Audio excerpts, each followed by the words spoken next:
शहर के बिगड़ल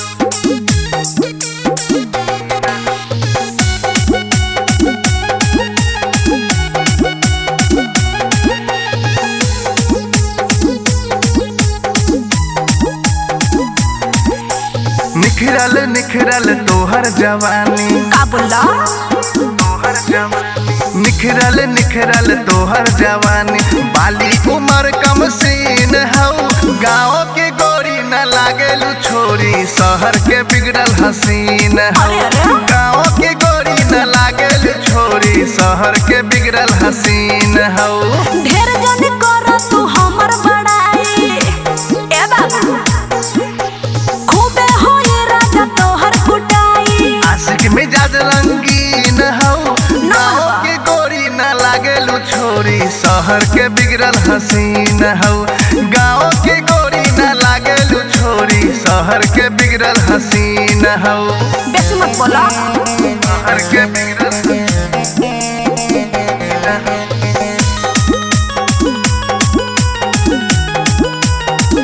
छेड़ो न रहिया में सटो न देहिया में करो न हमके मजबूर हो दियम से हम पुलिस दरोगा से को हम तोहर कसूर हो बनबा ढेर मजनू तोहरा विरुद्ध जब रपट लिखाई सुन कान खोल के ए तोहरा विरुद्ध जब रपट लिखाई दफा लगे संगीन हो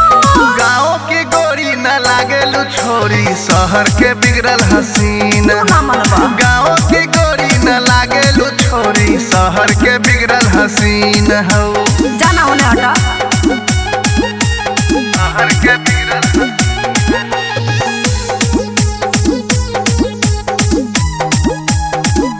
हुरन के जैसन हमर सूरतिया यौवन हमर अनूठा बा रस से भरल रसदार जवानी मिश्री के जैसन मीठा बा हके ना लगिए बाबू पप्पू से दिल लगाई सुना पप्पू से दिल लगाई उहे हमर जमीन हो गाँव की गोरी न लागेलू छोरी शहर के बिगड़ल हसीन बोला मत गाँव की गोरी न लागेलू छोरी शहर के बिगड़ल हसीन हऊ तो हम कुछ है तहार का फाटता।